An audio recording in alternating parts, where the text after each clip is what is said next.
authenticity. That's number one. Kasi you have before people believe you, you have to be true, and that's when you will believe yourself first. Diba? So that's number one. And syempre work ethics din. Ibang klaseng disiplina rin. You have to rehearse over and over and over again before you well, not really perfect something, but at least close to it. Hindi ba? Mas minahalin mo yung craft mo, mas pinahalagahan mo. Yun yung mga natutunan ko. Yes, actually, it's written there sa mga thank yous ko. This liwanag was brought to life by, the Liwanag EP was brought to life by this Liwanag song that I wrote back in 2014. Talaga nito, 2014. And surprisingly, yung nasulat ko is, ano siya, literal it's really finding light. Diba? Amidst yung mga pinagdadaanan natin ngayon. So, from that theme, kinausap ko yung mga kaibigan kong kompositor na sabi ko, uy, baka pwede niyong tulungan to come up with an EP. EP na nga lang, hindi na album. Kasi hindi na uso yung album ngayon. That has this theme.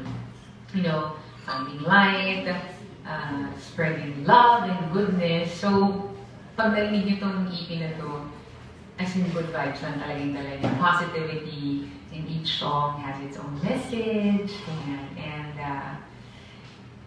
yeah. And this one is really self-produced. So kaya it took long because this is my first time producing my own music. So ang nangyari talagang per song, iba yung arrangers, I get to, you know, talk to them na, oh, I want this song arranged this way, ganyan. Kwentuhan. May struggles along the way, kaya sobrang saya ko now that it's finally out. And lastly, okay, so nasa editing phase na kami, so sana in a week or two, mailabas na natin siya. And medyo ibang klaseng music video to kasi it's not your typical glam video. Kaya surprise naman. And then siguro yung naabangan, recently I've been hosting a segment in Eat Bulaga. It's called Traffic Diva. And nasa pa kami panahon na tinetest namin kung tatanggapin yung tao. And we've been getting positive feedback. So, sana magtuloy. Yung pagdaanan. Ang dami mong natututunan and you gain new friends. And doon may kita yung napakarami pa lang ng mabuting tao. Because they're all willing to help. Yeah, and a good song is a good song. Merong may gusto, merong may hindi magkakagusto.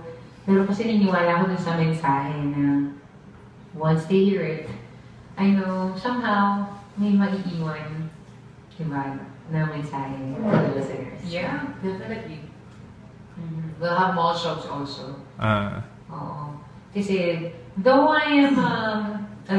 I produced the CD, the whole EP. Syempre, we have Jamie Artist Center and Stages, my management. They're all willing to help naman with the promotion, so that's very good. And of course, Homeworks. Homeworks is a new it's a new label. Sina JR yan, ganyan. So they're very pro artists. So sila yung aking distribution leg. Kaya tulungan kami sa marketing, di ba? So definitely have mall shows, we'll tour it around. Okay, and when do we expect this to happen? We're just testing the schedule. Hopefully March. Okay. Around March. Alright, is this also gonna be the dates that you're gonna release the album? Well, online, Liwanag. The tracks are there. Okay na siya. The CDs now, I got a message na nasa Astrovision and Astro Plus na sila. Then, in a few days or maybe tomorrow, nasa Odyssey na. So, we'll keep you posted sa IG. But for now, I think they're kind of there nationwide. Okay. Thank you, dear.